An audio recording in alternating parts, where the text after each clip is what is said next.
विशेष कार्यक्रम total health सिर्फ DD news पर।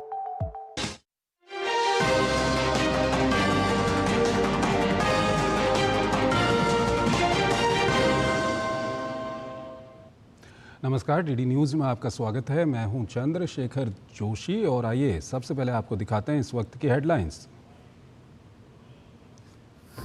वक्फ बिल पर बढ़ी तकरार, सरकार कल लोकसभा में पेश करेगी बिल। 8 घंटे होगी चर्चा, विपक्ष विरोध पर अड़ा, की समय बढ़ाने की मांग। सरकार ने कहा चर्चा करने से भाग रहा है विपक्ष।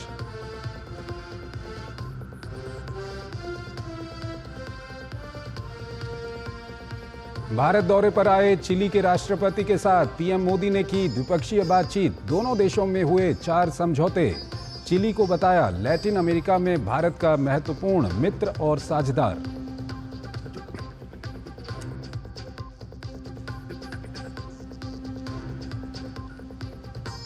महादेव सट्टा ऐप में सीबीआई ने दर्ज की एफआईआर में छत्तीसगढ़ के पूर्व सीएम भूपेश बघेल का नाम।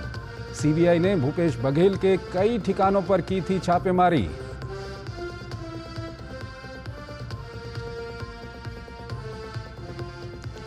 देश के रक्षा निर्यात में भारी इजाफा। साल 2024-25 में रक्षा निर्यात बढ़कर 23,622 करोड़ के रिकॉर्ड स्तर पर, पिछले साल की तुलना में 12% का इजाफा। पीएम मोदी ने कहा डिफेंस मैन्युफैक्चरिंग में आत्मनिर्भरता और ग्लोबल लीडरशिप की यात्रा में अहम पड़ाव।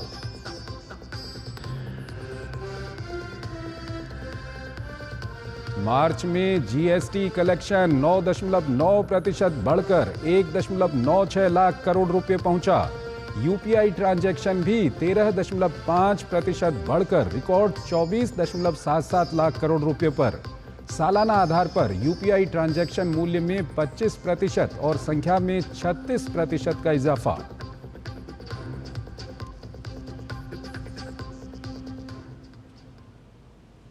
और आइए अब खबरों को विस्तार से देखते हैं। बीते लंबे समय से देश में वक्फ बिल को लेकर सियासत गरमाई हुई है और अब मोदी सरकार ने कल इसे लोकसभा में पेश करने का फैसला लिया। संसद की बिजनेस एडवाइजरी कमेटी में इस मुद्दे पर भी दोनों पक्षों में तकरार हुई। कल लोकसभा में 8 घंटे की बहस होगी, जिसके लिए पक्ष विपक्ष के दलों ने अपने अपने सांसदों को व्हिप भी जारी किया है। बीजेपी को अपने एनडीए सहयोगियों से पूरे सहयोग की उम्मीद है, तो विपक्षी दल इस बिल का विरोध करने की बात कह रहे हैं। वक्फ बिल की तैयारी, संसद में सियासत भारी। वक्फ बिल पर कौन किधर, संसद में कल होगा क्लियर। वक्फ बिल पर सरकार ने अपनी तैयारी पूरी कर ली है और बुधवार को लोकसभा में यह बिल पेश कर दिया जाएगा। संसद की बिजनेस एडवाइजरी कमेटी की बैठक के बाद संसदीय कार्य मंत्री किरण रिजिजू ने इस बात का ऐलान किया। रिजिजू के मुताबिक वक्फ संशोधन विधेयक बुधवार को प्रश्नकाल के बाद तुरंत लोकसभा में पेश किया जाएगा और इसके बाद 8 घंटे तक इस पर व्यापक और विस्तृत चर्चा होगी। ये पूरा देश साथ में है। ये तो कुछ पॉलिटिकल पार्टी, कांग्रेस पार्टी और कुछ लोग दबाव में वोट बैंक राजनीति की वजह से विरोध करने का नाटक कर रहे हैं।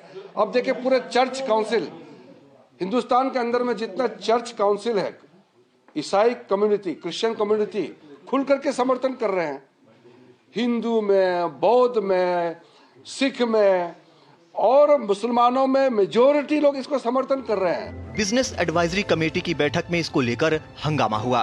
बैठक में लोकसभा अध्यक्ष ओम बिरला ने वक्फ विधेयक पर 8 घंटे की बहस की घोषणा की, लेकिन विपक्ष ने विरोध शुरू कर दिया और वॉकआउट किया। विपक्ष ने चर्चा के लिए 12 घंटे की मांग की, लेकिन 8 घंटे पर सहमति बनी। हालांकि उन्होंने कहा कि सदन की भावना के आधार पर अध्यक्ष द्वारा इसे बढ़ाने का निर्णय भी लिया जा सकता है। विपक्ष जहां इस मामले में सरकार पर सवाल उठा रहा है, तो वहीं सरकार ने विपक्ष पर डर फैलाने और विधेयक पर चर्चा से बचने का आरोप लगाया है। हम विवश हुए, कोई विकल्प नहीं देखते हुए, without any other option we have to walk out, because they are not giving importance to Manipur, they are not giving importance to Waqf act, they don't want to talk about voters.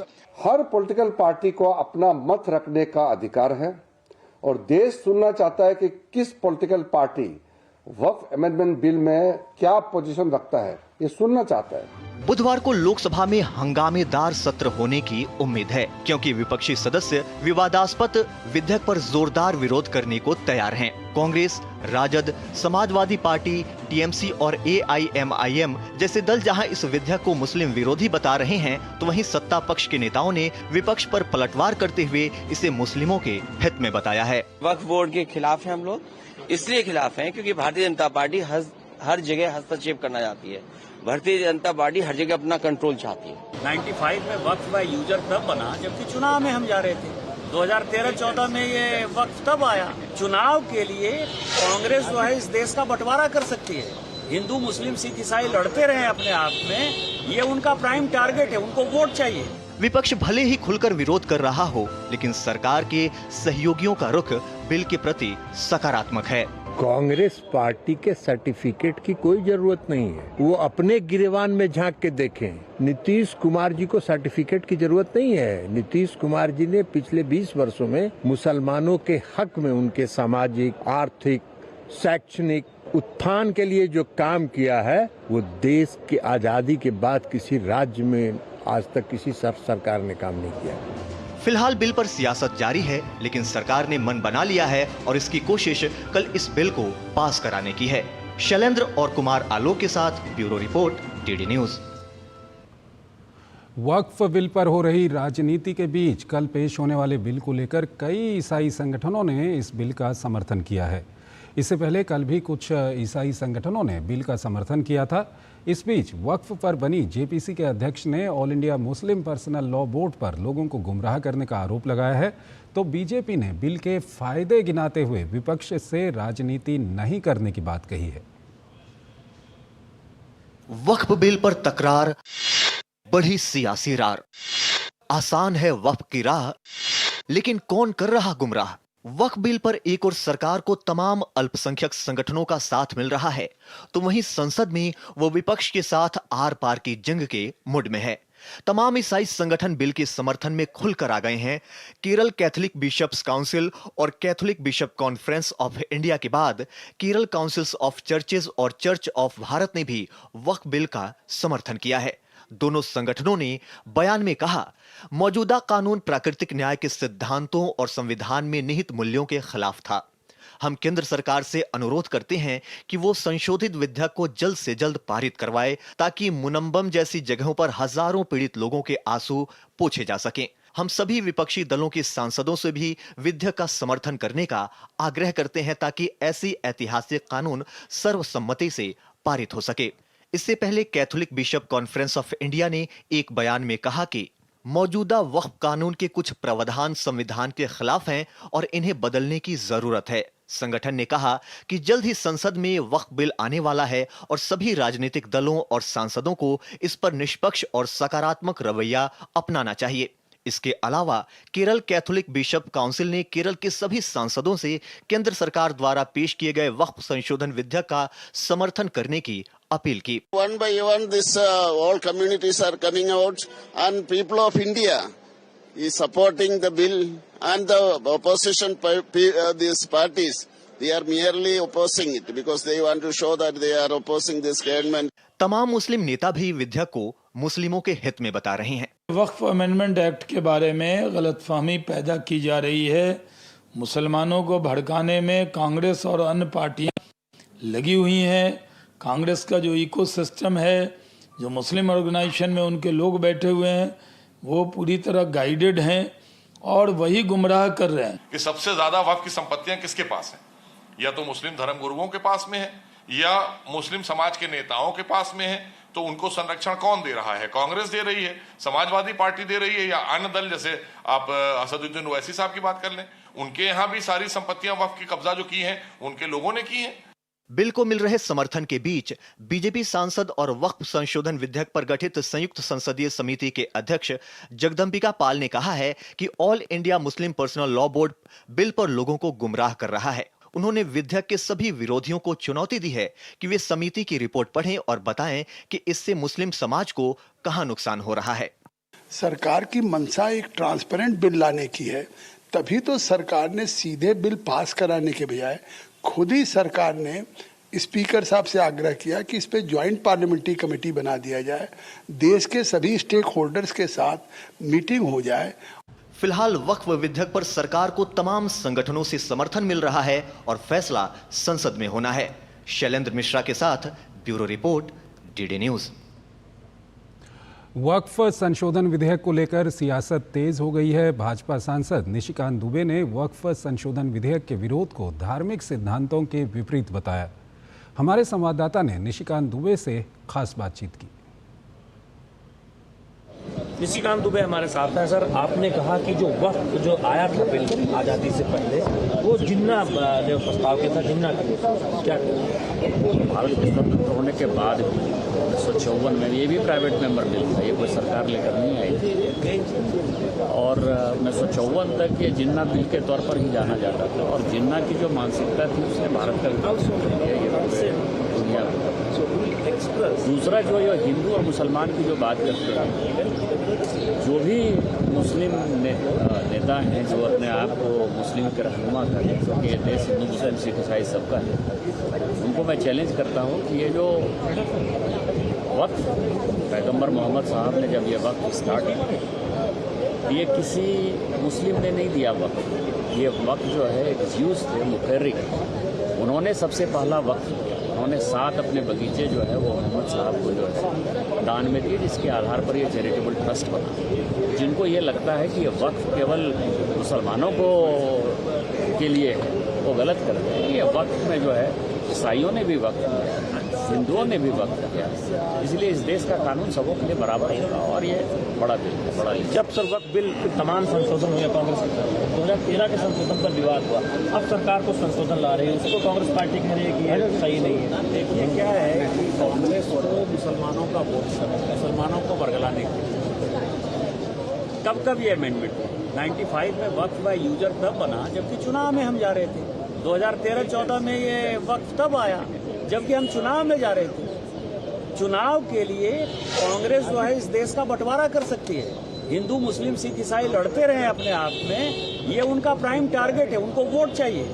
वो अलग पाकिस्तान और बांग्लादेश की तरह अलग देश बनाना चाहते हैं, इसीलिए वो भड़काते हैं। कांग्रेस का काम है भड़काना और वो सवाल उठा रहे हैं कांग्रेस के रुख पर।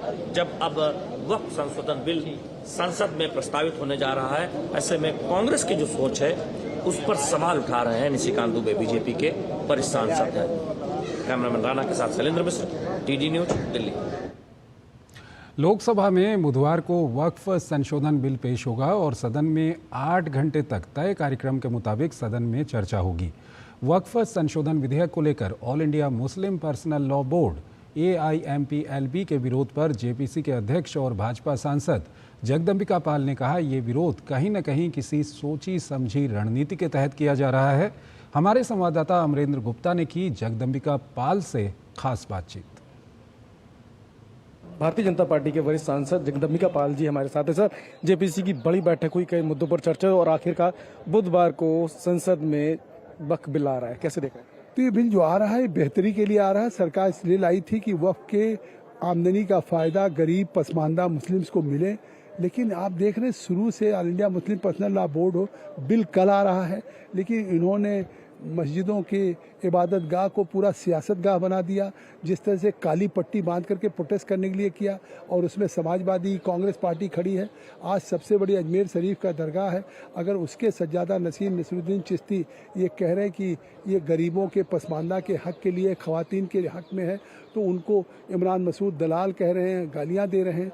ये कांग्रेस कहीं किसी मुस्लिम में जा नहीं पाएगी। आज ये मुस्लिम्स को वोट बैंक समझ रहे हैं। आज मोदी जी आज सबका साथ सबका विकास, आपने ईद में भी देखा जिस तरह मोदी सौगात दिया, जो किट बता, किस तरह से मुस्लिम महिलाओं ने, पुरुषों ने उनका शुक्रिया अदा किया, जैसे 3 तलाक में किया था।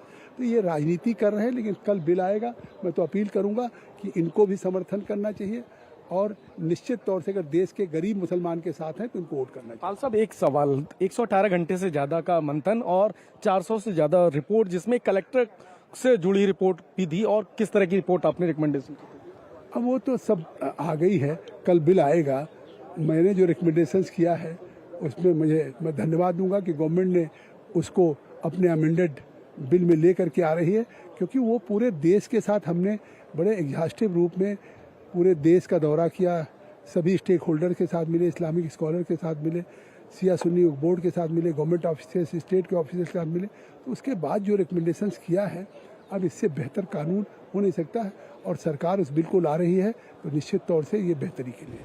बहुत बहुत धन्यवाद। तो ये थे वक्फ के चेयरपर्सन जगदम्बिका पाल, जिनका साफ तौर पर मानना है कि जिस तरह से वक्फ को लेकर लगातार मंथन का दौर चला, स्टेक होल्डर्स के साथ बातचीत की गई और रिकमेंडेशन के बाद बुधवार को बिल आ रहा है, वो कहीं ना कहीं मुस्लिम और अल्पसंख्यक लोगों के लिए एक मील का पत्थर साबित होगा। कैमरामैन नवीन के साथ अमरेंद्र गुप्ता, डीडी न्यूज, संसद भवन, दिल्ली।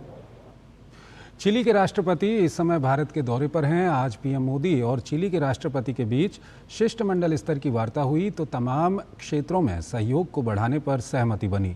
दोनों देशों में 4 क्षेत्रों में समझौते हुए हैं।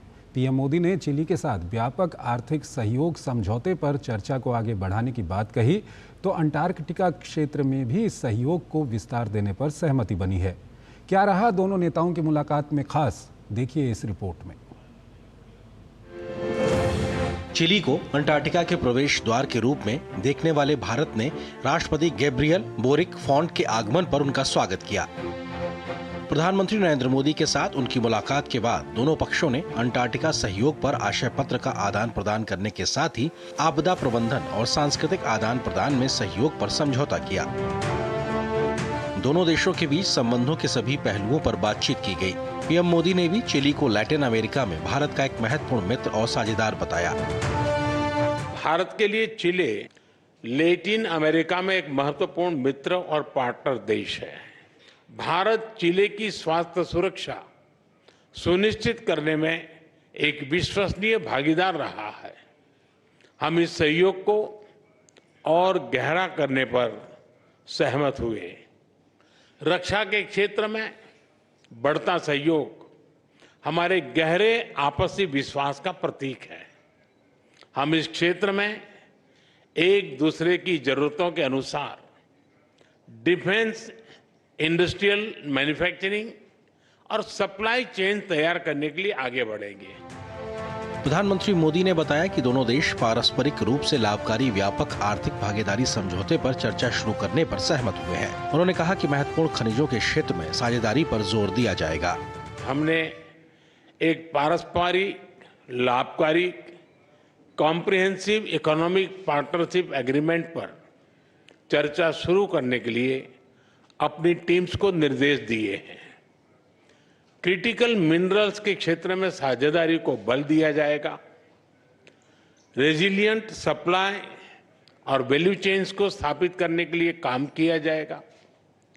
कृषि के क्षेत्र में एक दूसरे की क्षमताओं को जोड़कर फूड सिक्योरिटी सुनिश्चित करने के लिए सहयोग किया जाएगा। Digital public infrastructure, renewable energy, railway, space तथा अन्य क्षेत्रों में भारत अपना सकारात्मक अनुभव चिली के साथ साझा करने के लिए तैयार है। प्रधानमंत्री नरेंद्र मोदी ने इस बात पर खुशी व्यक्त की कि चिली के लोगों ने योग को स्वस्थ जीवन शैली के रूप में अपनाया है। उन्होंने कहा कि चिली में 4 नवंबर को राष्ट्रीय योग दिवस के रूप में घोषित किया जाना सभी के लिए प्रेरणादायी है। दोनों पक्षों ने चिली में आयुर्वेद और पारंपरिक चिकित्सा में सहयोग बढ़ाने पर भी चर्चा की। ब्यूरो इनपुट के साथ अखिलेश सुमन की रिपोर्ट, डीडी न्यूज। चिली के राष्ट्रपति गैब्रियल बोरिक फॉन्ट ने राष्ट्रपति भवन में राष्ट्रपति द्रौपदी मुर्मू से मुलाकात की। इस दौरान गैब्रियल बोरिक के सम्मान में राष्ट्रपति भवन में भोज का आयोजन किया गया। दरअसल लैटिन अमेरिकी क्षेत्र में चिली भारत का एक महत्वपूर्ण साझेदार है। मुलाकात के दौरान दोनों राष्ट्राध्यक्षों ने आपसी सहयोग बढ़ाने पर जोर दिया। दोनों नेता इस बात पर सहमत हुए कि ये यात्रा भारत चिली संबंधों में एक नया अध्याय जोड़ेगी।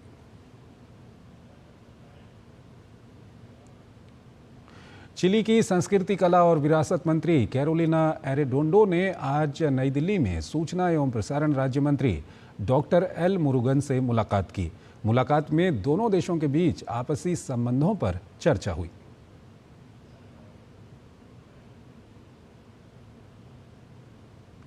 वित्त मंत्री निर्मला सीतारमण ने नई दिल्ली में नीति NCAER राज्य आर्थिक मंच पोर्टल का शुभारंभ किया। नीति आयोग ने NCAER के साथ मिलकर ये पोर्टल बनाया है।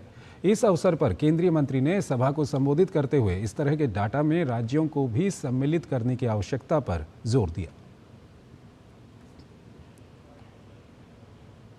Putting the data out, engaging with researchers, engaging with the observers of the Indian economy is important, but I would think it is equally important for you to take it to the states, get them on board, let them see what is before them, let them see how other states are managing. One might want to see how other states are managing debt, but a second one would want to see how their per capita income is rapidly growing and what is it that they have to do. So you need to have this now as a platform for engagement with the states. You should become the catalyst, NCAR and NITI, you should become the catalyst. Make sure the states understand the importance of such data. Mahadev सट्टा मामले में कांग्रेस नेता और छत्तीसगढ़ के पूर्व मुख्यमंत्री भूपेश बघेल की मुश्किलें कम होने का नाम नहीं ले रही हैं। सीबीआई ने इस मामले में एफआईआर दर्ज की है। एफआईआर में भूपेश बघेल को आरोपी बनाया गया है। महादेव बेटिंग ऐप मामले में सीबीआई की दर्ज एफआईआर कॉपी सामने आई है। एफआईआर की कॉपी में भूपेश बघेल समेत 21 आरोपियों के नाम शामिल हैं।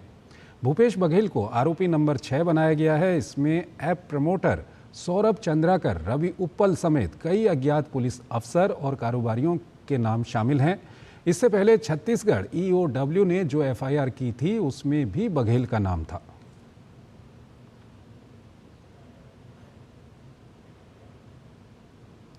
दिल्ली विधानसभा में मंगलवार को प्रदूषण पर पेश की गई कैग रिपोर्ट और बिजली पर लाए गए ध्यानाकर्षण प्रस्ताव पर हमारे संवाददाता गिरीश निशाना ने भाजपा विधायक सतीश उपाध्याय से खास बातचीत की। सतीश उपाध्याय ने आप सरकार पर दिल्ली को बदहाल करने का आरोप लगाया। दिल्ली विधानसभा में कैग की रिपोर्ट पेश की गई, इस पर ज़्यादा बात करने के लिए हमारे साथ मौजूद हैं विधायक सतीश उपाध्याय जी। सर, किस तरह की आज कैग की रिपोर्ट है? देखिए, कैग की रिपोर्ट पिछली सरकार की ऑब्लिगेटरी रिस्पॉन्सिबिलिटी थी, उनको कैग रिपोर्ट सदन में लानी चाहिए थी, वो लेकर के नहीं आए। चूंकि ये कैग रिपोर्ट पूरी तरह से इस सरकार का काला चिट्ठा है, इनके भ्रष्टाचार का काला चिट्ठा है। इस कैग रिपोर्ट में सामने दिखाया हुआ है किस तरीके से जो व्हीकल्स को ऑब्सलीट होना था, जो हटने थे, वो व्हीकल नहीं हटे। किस तरह से प्रदूषण प्रमाण पत्र में घोटाला किया गया, पुराने व्हीकल्स को यहाँ से हटाना था, ईवी पॉलिसी को ठीक से लागू नहीं किया गया, ऑड एंड इवन में आपने भ्रष्टाचार कर लिया। पराली के बारे में आप बार बार बोलते थे कि यमुना को प्रदूषित करने की बात हो तो किसी भी स्तर पर इस सरकार ने कोई काम नहीं किया। करोड़ों रुपए का भ्रष्टाचार हुआ और जिस प्रकार की बीमारियां इसके कारण से बढ़ी वो अपने आप में चिंताजनक स्थिति थी। अखबारों की रिपोर्ट जो बताती हैं कि प्रतिदिन 30 से 35 लोगों की मृत्यु इनके कारण से, बीमारी होने के कारण हुई। एक वर्ष के अंदर 12 से 15 हजार लोगों की मृत्यु भी इसी कारण से हुई है। तो ये सरकार पूरी तरह से नॉन सेंसिटिव सरकार थी। ध्यान आकर्षण प्रस्ताव भी रखा गया था, तो उसके अंदर भी विपक्ष नहीं दिखाई दिया गया। जो ध्यानाकर्षण प्रस्ताव है उसको कैग रिपोर्ट से पहले लेकर के आओ, ऐसी डिमांड करके, क्योंकि आप सदन से भागना चाहते थे, आप कैग रिपोर्ट को सामना नहीं करना चाहते थे, तो भाग गए। और वो बिजली के ऊपर था। मंत्री जी ने बहुत शानदार जवाब उसमें दिया और उन्होंने कहा कि 2015 से लेकर 2024 तक कई हजारों बार पावर कट हुए हैं और जिस पावर कट की इन्होंने बात की है वो पावर कट कोई पावर कट नहीं था। It was a simple augmentation exercise, maintenance work को दिखा करके, और उन्होंने उसको पावर कट दिखाया। मुख्यमंत्री रेखा जी के नेतृत्व में दिल्ली की सरकार शानदार काम करेगी और लोगों को पावर कट का सामना नहीं करना पड़ेगा। सर, विधानसभा अध्यक्ष ने भी आज बताया 100 दिनों का लक्ष्य रखा गया है सौर ऊर्जा के लिए। बिल्कुल, मैं विधानसभा अध्यक्ष को बधाई देना चाहता हूं कि विधानसभा को चलाने के लिए अब सौर ऊर्जा का प्रयोग वो करेंगे। ये भी अपने आप में एक बहुत अच्छी पहल है और इस बात से प्रेरणा सभी दिल्ली वासियों को लेनी चाहिए। सौर ऊर्जा का प्रयोग करें, ये विधानसभा अध्यक्ष ने भी एक अच्छा संदेश दिया है। कैमरामैन राजेश सिक्की के साथ गिरीश निशाना, डीडी न्यूज, दिल्ली। बेंगलुरु में आज से कूड़ा उठाने वालों की फीस बढ़ गई है। पहले से ही बिजली, मेट्रो, परिवहन और दूध के दामों में बढ़ोतरी से परेशान बेंगलुरु वासियों के लिए ये एक और झटका है। बृहत बेंगलुरु महानगर पालिका शहर वासियों पर कचरा उपकर लगाया, जिसके तहत विभिन्न परिसरों के एरिया के मुताबिक उनसे डोमेस्टिक वेस्ट कलेक्शन और डिस्पोजल चार्ज वसूला जाएगा। कर्नाटक सरकार के इस फैसले की भाजपा नेता और केंद्रीय मंत्री प्रहलाद जोशी ने आलोचना की। वहीं कर्नाटक के भाजपा नेताओं ने कांग्रेस सरकार के इस फैसले का कड़ा विरोध किया है। भाजपा नेता चलवाडी नारायण स्वामी ने कहा है कि कांग्रेस की सिद्धारमैया सरकार जनता से खून मांगती है। इस सरकार को सत्ता में बने रहने का कोई अधिकार नहीं है। सरकार के इस फैसले के खिलाफ भाजपा पूरे कर्नाटक में प्रदर्शन करेगी। कर्नाटक में इन्फ्लेशन इतना ज्यादा हो गया इस सब के कारण, और ये vehicle tax, even commercial vehicle tax इतना ज्यादा इंक्रीज हो गया है। अभी गार्बेज टैक्स लगा दिया है, और वो भी गार्बेज टैक्स अकॉर्डिंग टू पर स्क्वायर मीटर इतना करके गरीबों को भी वो लागू होता है। ये गार्बेज की टैक्स है ना, ये किसे अभी टॉयलेट के ऊपर भी लगाया था हिमाचल प्रदेश में। मोस्टली ये सरकार, सिद्धरामैया सरकार, टॉयलेट के ऊपर भी नेक्स्ट लगा दियागा। बाकी कुछ नहीं है अभी। ये सरकार नहीं है, खून मांग रहा है, लोगों का खून मांग रहा है। उसके वास्ते ये सरकार तुरंत चले जाना चाहिए। धरना तो हो रहा है, कल से चालू होगा, ये पूरे कर्नाटका में पूरे होगा। ये सिंबॉलिक है बेंगलोर में, ये पूरे डिस्ट्रिक्ट्स में पूरा होगा। ये चोरी सरकार है, लोगों का पॉकेट में। पहले औरंगजेब का सरकार थे, जब बहुत टैक्स डालते थे। ये औरंगजेब का नहीं, ये जेब काट के उनका जेब में रखने का ये है। ये कांग्रेस सरकार वैसे है। कर्नाटक की कांग्रेस सरकार ने राज्य में डीजल की कीमत में 2 रुपये प्रति लीटर की बढ़ोतरी कर दी है। ये फैसला राज्य सरकार द्वारा डीजल पर सेल्स टैक्स में 2.73% की बढ़ोतरी के बाद लिया गया है। पहले डीजल पर 18.44% टैक्स लगता था, जिसे अब बढ़ाकर 21.17% कर दिया गया है। हालांकि ईंधन की कीमतों में वृद्धि को लेकर कर्नाटक सरकार की ओर से स्पष्टीकरण भी दिया गया है। सरकार का कहना है कि ये कदम पड़ोसी राज्यों की तुलना में डीजल की कीमत को कम रखने के लिए उठाया गया है। कर्नाटक में 1 अप्रैल से दूध की कीमत में भी 4 रुपये प्रति लीटर की बढ़ोतरी हुई है। इसके अलावा बिजली के दाम भी बढ़ गए हैं और कचरा संग्रहण पर भी एक नया सेस लगा दिया गया है।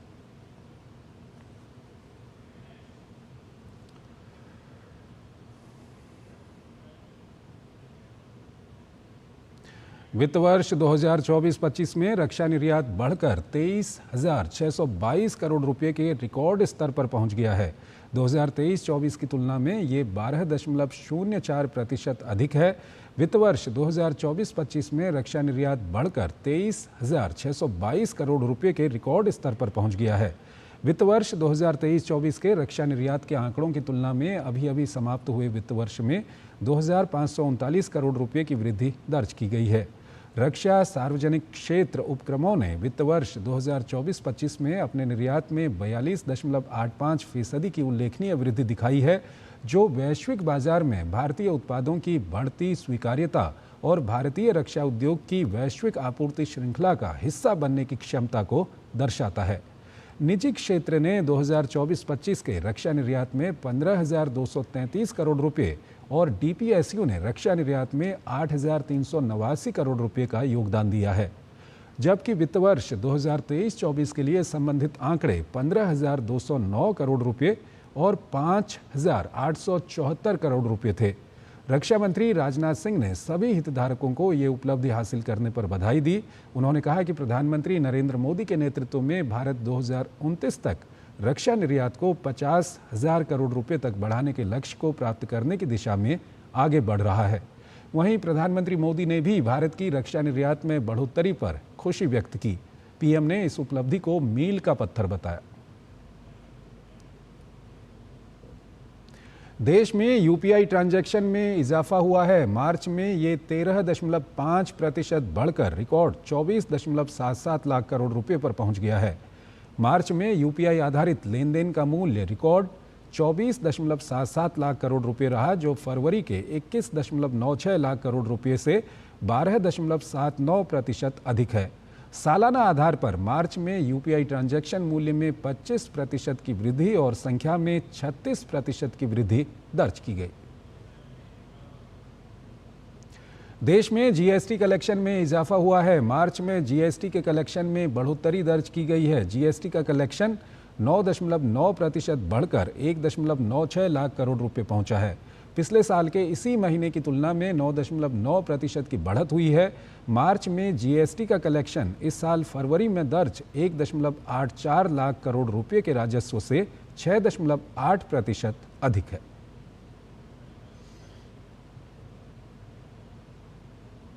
मुख्यमंत्री योगी आदित्यनाथ मंगलवार को एक दिवसीय दौरे पर बरेली पहुंचे। सीएम योगी ने यहां 933 करोड़ रुपए की 132 विकास परियोजनाओं का लोकार्पण व शिलान्यास किया। साथ ही उन्होंने अत्याधुनिक जीवन रक्षक सुविधाओं से लैस 2554 नई एम्बुलेंस का फ्लैग ऑफ किया। इस अवसर पर मुख्यमंत्री ने पूरे प्रदेश के लिए स्कूल चलो अभियान की शुरुआत की। साथ ही विशेष संचारी रोग नियंत्रण अभियान को हरी झंडी दिखाकर रवाना भी किया। इस दौरान जनसभा को संबोधित करते हुए सीएम योगी ने कहा कि पिछली सरकारों ने बरेली की पहचान को झुमका के साथ जोड़ा था। हम लोगों ने बरेली को नाथ कॉरिडोर देकर नाथ नगरी को उसकी पौराणिक पहचान दिलाने का काम किया है। गुजरात के बनासकांठा जिले में पटाखा गोदाम में आग लग गई। इस घटना में इमारत के कुछ हिस्से ढहने के कारण 18 लोगों की जान चली गई और 5 अन्य घायल हो गए। पटाखा फैक्ट्री की स्लैब के ढह जाने से लोगों की मृत्यु हुई है। ये घटना सुबह डीसा कस्बे के पास स्थित गोदाम में हुई। मुख्यमंत्री भूपेंद्र पटेल ने घटना पर दुख व्यक्त किया। मुख्यमंत्री ने प्रशासन को घटना में घायल हुए लोगों को उचित उपचार उपलब्ध कराने के निर्देश दिए हैं। साथ ही मृतकों के परिवारों को 4 लाख रुपये और घायलों को 50,000 रुपये की आर्थिक सहायता देने की घोषणा की। बनासकांठा एसपी अक्षयराज मकवाना ने जानकारी देते हुए बताया कि घटना के कारणों की जांच की जा रही है। साथ ही कहा कि आरोपियों के खिलाफ सख्त कार्रवाई की जाएगी। पुलिस को पता चला था, पुलिस ने तुरंत ही राहत की कामगिरी स्टार्ट कर दी थी लोकल एडमिनिस्ट्रेशन के साथ मिलकर, और हम लोगों ने यहाँ पर जो सीन ऑफ क्राइम को भी प्रोटेक्ट कर दिया था। अभी तक यहाँ पे मलबा हटाते हुए हम लोगों को तकरीबन 18 लोगों की डेथ हुई है। बेसिकली डेथ का जो रीज़न है वो स्लैब पूरा गिर गया, तो स्लैब की दहने की वजह से जो है लोगों की डेथ हुई है।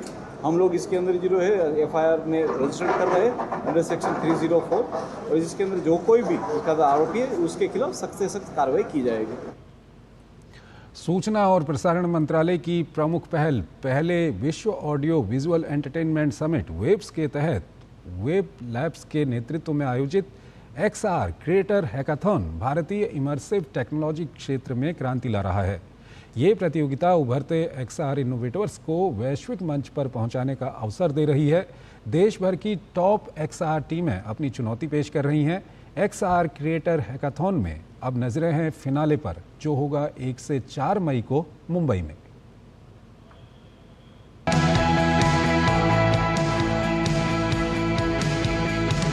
मुंबई में होने जा रहा वेव समिट दे रहा है XR टेक्नोलॉजी के भविष्य को नई दिशा।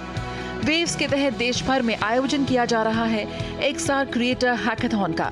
इस मंच पर टीम यूथ बस ने अपने project immersive warfare simulator the game of dimensions chapter 1 के साथ शीर्ष 40 में जगह बनाकर VR गेमिंग इंडस्ट्री में नया मुकाम हासिल किया है। ये सिर्फ एक VR गेम नहीं, बल्कि मोबाइल और VR गेमिंग के बीच की खाई को पाटने वाला एक अनूठा नवाचार है। इस गेम में 2 टीमें एक साथ खेल सकती हैं। एक टीम VR हेडसेट में और दूसरी मोबाइल पर। प्रत्येक टीम में 4 खिलाड़ी होंगे, जिससे मल्टीप्लेयर गेमिंग का अनुभव पूरी तरह से बदल जाएगा। हम गेमिंग और डिफेंस को एक साथ लेकर के आए, और हमारे जो भी बाकी के प्रोडक्ट्स हैं, जैसे कि फ्री रोम, वर्चुअल रियलिटी गेमिंग और शूटर गेम्स और फ्लाइट सिमुलेटर्स, ये सारे काफी बार एक्सपो में गए हैं और कई सारे इवेंट्स में गए जहाँ इन्होंने काफी एप्रिसिएशन मिला है। इस गेम के लिए स्पेसिफिक हार्डवेयर भी डेवलप कर रहे हैं, जो कि हैप्टिक से रिलेटेड है, जैसे एक हैप्टिक गन और एक हैप्टिक वेस्ट। टीम यूथ बज ने इस प्रोजेक्ट के तहत एक made in India haptic gun विकसित की है, जो असली गन के 1:1 स्केल मॉडल पर आधारित है। ये गन खिलाड़ियों को वास्तविक युद्ध जैसी इमर्सिव फीलिंग देगी। इसके साथ ही टीम एक हैप्टिक वेस्ट भी विकसित कर रही है, जो फिलहाल प्रोटोटाइप स्टेज में है और गेमिंग एक्सपीरियंस को अगले स्तर तक ले जाने के लिए डिजाइन की गई है। इस प्रतियोगिता को देश भर में पहुंचाने में भारत XR और XDG जैसी XR कम्युनिटी का अहम योगदान रहा है। इन समुदायों ने XR इनोवेटर्स को सही प्लेटफॉर्म देने और इमर्सिव टेक्नोलॉजी को बड़े स्तर पर फैलाने में महत्वपूर्ण भूमिका निभाई है। टीम यूथ बस जैसी टीमें और XR क्रिएटर हैकेथॉन जैसे प्लेटफॉर्म प्रमाण हैं कि भारत XR और इमर्सिव टेक्नोलॉजी में वैश्विक लीडर बनने की दिशा में तेजी से अग्रसर है। Jaya Sinha, DD news. भारतीय नौसेना के जहाज़ों के लिए हेलीकॉप्टर कितने ज़रूरी हैं? हमारी संवाददाता नंदिता डागर ने नौसेना के जंगी जहाज़ INS सुनैना पर सवार होकर हेलीकॉप्टर ऑपरेशंस पर ये खास रिपोर्ट फाइल की है। देखिए। हेलीकॉप्टर को टेक ऑफ और लैंड कराना बहुत ही ज़्यादा महीन और स्किल वाला, हुनर वाला काम होता है, लेकिन अगर हेलीकॉप्टर को एक चलते हुए जहाज़ पर लैंड कराना होता है तो कितना महीन और कितना मुश्किल हो जाता है, ये आप अंदाज़ा लगा सकते हैं। साथ ही एक ऐसा प्लेटफॉर्म जो कि हिल रहा है, डगमगा रहा है, रोल और पिच जिसको कहते हैं, समुद्र में वो हो रहा है इस जहाज़ का। साथ में विंड्स यानी कि हवा की जो गति है, प्रेशर है, वो भी हर पल बदल रहा है। ऐसे में हेलीकॉप्टर को एक जंगी जहाज़ पर टेक ऑफ और लैंड कराना बहुत ही ज़्यादा मुश्किल और बहुत ही ज़्यादा स्पेशलाइज्ड जॉब होता है।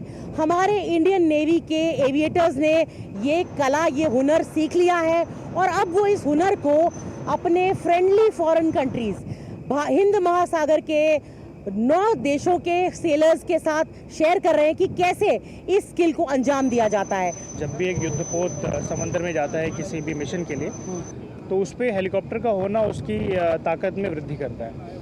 सो अब हेलीकॉप्टर आप इस्तेमाल कर सकते हैं आइदर फॉर रेस्क्यू, किसी को बचाने के लिए, एयर एम्बुलेंस रोल में, सामान शिफ्ट करने के लिए, क्रिटिकल इक्विपमेंट को शिफ्ट करने के लिए, या वो आपको अर्ली वार्निंग दे सकता है खतरे की। सो इट इज़ अ बहुत बड़ा हमारा एक फोर्स मल्टीप्लायर होता है। अगर हम हिंद महासागर में अपने आप को प्रेफर्ड सिक्योरिटी पार्टनर के रूप में देखते हैं तो it is very important that हम इन्हें बताएं और इनको ट्रेन करें इन activities which we have been doing for long time. Foreign object removal किया जाता है सबसे पहले, जिसमें ये पूरा का पूरा हेलीकॉप्टर डेक जो INS सुनैना का है, इसमें कोई भी लिटर, कोई भी गंदगी, छोटी सी ऐसी चीज़ ना हो, जो ऑब्जेक्ट ना हो जो उस हेलीकॉप्टर की मशीनरी में घुसकर उसको खराब कर दे। बहुत बड़े एक्सीडेंट्स हो सकते हैं अगर इनको ना ख्याल किया गया तो। साथ ही हेलीकॉप्टर को लैंड करने के बाद ये जो आपको रिंग दिखाई दे रही है, जमीन पर हेलीकॉप्टर को लैंड करने के बाद तो वो हो गया, लेकिन ये रिंग से उसको सिक्योर किया जाएगा ताकि वो हेलीकॉप्टर एक चलते हुए जहाज से स्लिप ना करे या टॉपल ओवर ना हो जाए या उल्टा पुल्टा ना हो जाए। सो अभी जो आपने देखा इसे कहते हैं FOR parade, which is the foreign object removal, जिसमें छोटे से छोटी चीज़ जो हवाई जहाज़ को नुकसान पहुंचाती है उसे हटाया जाता है। इसके अतिरिक्त शिप सक्षम है इन केस ऑफ इमरजेंसी में, कहीं आग लग जाए, या तो वो क्रैश ऑन डेक से हो जाए, हेलीकॉप्टर क्रैश कर जाए, या कोई और इमरजेंसी हो जाए, तो उसे बचाने के लिए, उसके क्रू को बचाने के लिए, पायलट्स को बचाने के लिए, एयरक्राफ्ट को बचाने के लिए और शिप को बचाने के लिए। सो इसलिए हम एक हेलीकॉप्टर का होना शिप पे बहुत ही बड़ी कैपेबिलिटी मानते हैं। कैमरा पर्सन मोहित उइके के साथ अरब सागर से INS सुनैना से मैं नंदिता डागर, DD न्यूज़ के लिए। भारत में ई स्पोर्ट्स के भविष्य, पार्टिसिपेशन और ई स्पोर्ट्स इंडस्ट्री को बढ़ावा देने को लेकर नई दिल्ली में ई स्पोर्ट्स कॉन्क्लेव का आयोजन किया गया। Physical education foundation of India, Krafton और इन्वेस्ट इंडिया के सहयोग से आयोजित ई स्पोर्ट्स कॉन्क्लेव 2025 का उद्घाटन खेल राज्य मंत्री रक्षा खड़से ने किया। इस कॉन्क्लेव में भारत को वैश्विक ई स्पोर्ट्स उद्योग में अग्रणी बनाने के लिए रणनीतिक चर्चा, निवेश और अवसरों पर ध्यान केंद्रित करने को लेकर विस्तृत चर्चा की गई। इस मौके पर राज्य मंत्री श्रीमती खड़से ने ई स्पोर्ट्स के माध्यम से डिजिटल साक्षरता बढ़ाने, रोजगार के अवसर पैदा करने जैसे मुद्दों पर जोर दिया। ई स्पोर्ट्स एक पूरा डिजिटल गेमिंग सेक्टर है, पर उसके साथ जो हमारा मेन फोकस है कि हम फिज़िकल एक्टिविटी के ऊपर फोकस करते हैं, और आज तक हमने वही कोशिश की है, भारत सरकार ने वही कोशिश की है, मंत्रालय ने वही कोशिश की है। लेकिन हमें ये भी सोचना है कि आज पूरी दुनिया जिस के साथ बढ़ रही है, टेक्नोलॉजी के साथ बढ़ रही है, और टेक्नोलॉजी की ताकत भारत के पास भी है। उसी टेक्नोलॉजी का फ़ायदा लेते हुए हमें ई स्पोर्ट्स के साथ भी हमें आगे बढ़ना पड़ेगा। लेकिन वही है, इसके ऊपर काफ़ी मंथन करना ज़रूरी है, काफ़ी विचाराधीन हमें रहना ज़रूरी है। उसके बाद भारत सरकार इसके ऊपर सोच के कुछ ना कुछ अच्छा कदम उठा के आगे बढ़ेगी। वहीं physical education foundation of India के सचिव पीयूष जैन और उत्तर प्रदेश ओलंपिक एसोसिएशन के महासचिव आनंदेश्वर पांडे ने ई स्पोर्ट्स कॉन्क्लेव की प्रशंसा करते हुए कहा कि ई स्पोर्ट्स से दुनिया भर में लोग जुड़ रहे हैं। इन खेलों में भारत की भागीदारी सुनिश्चित करने के लिए व्यापक चर्चा जरूरी है। इंडिया एक टेक्नोलॉजी प्रधान देश है, मतलब तकनीकी में हम विश्व में सबसे आगे हैं। तो मेरा ऐसा मानना है कि इस आज एक दिवसीय स्पोर्ट्स कॉन्क्लेव में हम लोग 3 विषय रखे हैं। पहला विषय हमारा है कि ई स्पोर्ट्स का क्या भविष्य है इंडिया में, कैसे ग्रो कर रहा है इंडिया में ई स्पोर्ट्स और भविष्य क्या बनेगा। दूसरे सेशन में इंडिया का जो ओलंपिक एम्बिशंस है कि भविष्य में 2027 में जब पहला ई स्पोर्ट्स का ओलंपिक होगा तो उसमें इंडिया की मेडल में कितनी दावेदारी होगी, इन सब विषयों पर हम लोग बात कर रहे हैं। और तीसरा पर्सपेक्टिव हमारा इंडस्ट्री पर्सपेक्टिव है कि इसका बिजनेस और बाजार कैसे बनेगा। जब हम ये स्पोर्ट्स का फैलाव करेंगे, उसे आजकल हॉकी फुटबॉल हर गेम में ब्रेन की जरूरत है, आर्चरी सब गेम में ब्रेन की जरूरत है। जब वो योगा है तो हर ये नहीं कर सकते कि नहीं है। तो हमें मेंटल के लिए जहाँ ये स्पोर्ट्स की जरूरत है वहीं फिजिकल के लिए अन्य स्पोर्ट्स की जरूरत है। दोनों का तालमेल होगा तभी राष्ट्र के युवाओं का सर्वांगीण विकास होगा। तो इस बुलेटिन में फिलहाल इतना ही। आप बने रहिए डीडी न्यूज़ के साथ। नमस्कार।